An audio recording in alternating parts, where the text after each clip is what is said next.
kejadian 10 anak yatim udah kita salamin, kita beri sedekah dan kita minta doanya.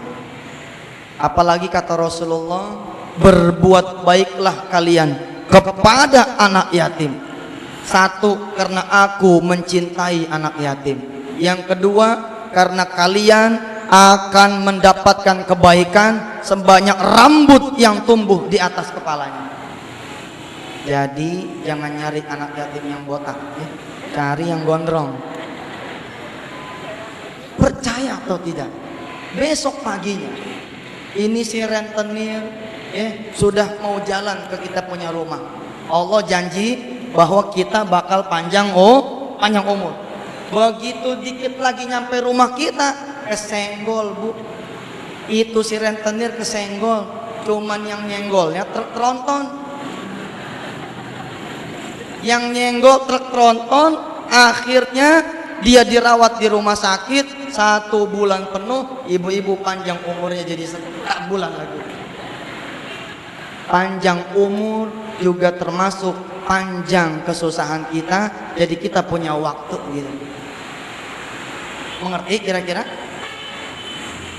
Ibu punya warung misalkan, atau ibu kombo misalkan punya usaha.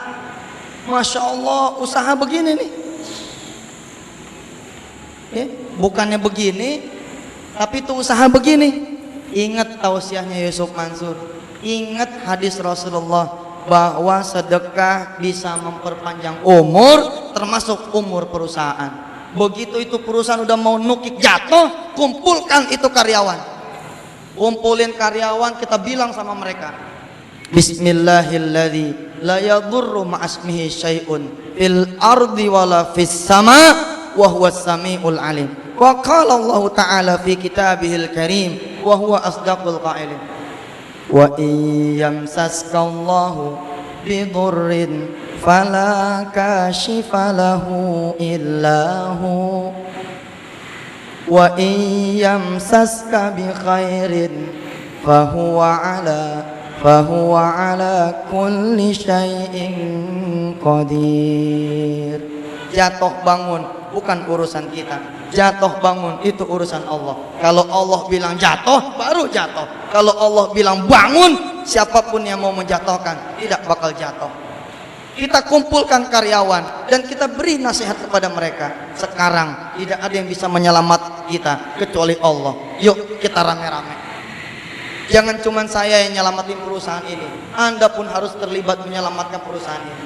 Yuk kita ngaji bareng-bareng. Ini malam Jumat misalin ya, kumpulin karyawan ngaji.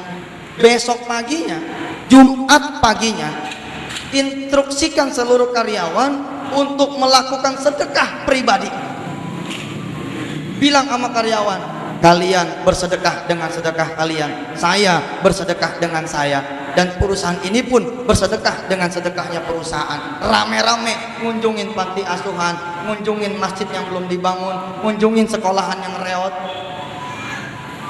Senin ukurannya itu perusahaan itu. Malam Senin itu perusahaan kedatangan order di sana. Ini mungkin terjadi karena Allah bilang as-shadaqatu, sedekah itu tulul amr, bisa memanjangkan kira-kira bisa dimengerti ini fadilah sedekah yang keempat. Bisa ada anak, bahkan ajarkan kepada anak kita yang masih kecil bu, buat rajin bersedekah. Jangan justru kita ngajarin pelit.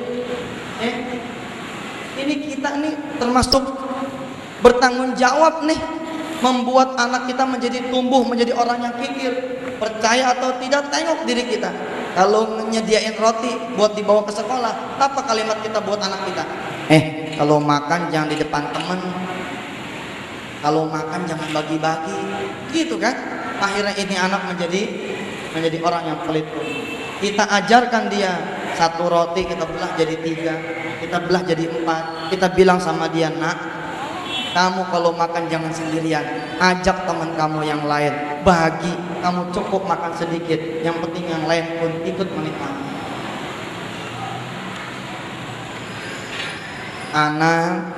Atau di sini ada mahasiswa yang kalau tidak bayaran bakal dikeluarin. Ini juga butuh perpanjangan umur. Maka si anak muda ini, si mahasiswa ini pun dia harus mengeluarkan sedekah. Supaya apa? Supaya ada keajaiban Allah sehingga dia bisa terus kuliah. Jangan tanya bagaimana nanti Allah menjawab. Allah punya segala rahasia. Baik. Fadilah sedekah yang keempat apa tadi? Memanjangkan umur. Fadilah sedekah yang ketiga. Fadilah sedekah yang ketiga adalah sedekah bisa menyembuhkan penyakit. Suatu hari Imam Ali lewat di depan Rasulullah. Dipanggil sama Rasulullah. Ali sini. Begitu Ali mendekat, Rasulullah bilang, manusia itu kerjaannya, senangnya membeli obat, padahal dia bisa membeli penyakit. Imam Ali nanya, ya Rasul, emangnya penyakit bisa dibeli? Bisa. Dawu mardakum bis sadaqah. Beli penyakit Anda, beli penyakit kalian dengan mengeluarkan sedekah. Fadilah sedekah yang ketiga apa Ibu? Menyembuhkan. Jadi begitu ibu sakit, ibu punya suami sakit, kita punya istri sakit, jangan cuman berobat ke dokter. Kalau kita cuman berobat ke dokter, belum tentu kesembuhan dapat. Malah yang ada uang habis, energi pun terkuras. Jadi bagaimana semestinya? Tetap ikhtiar ke dokter, tetap ikhtiar ke rumah sakit, tapi sambil tangan kanan ke kanan, tangan kiri ke kiri, menyebar kita punya sedekah. Baik, kita akan lanjutkan setelah yang satu ini. أشهد أن لا إله إلا الله وأشهد أن محمدا رسول الله أشهد أن لا إله إلا الله وأشهد أن محمدا رسول الله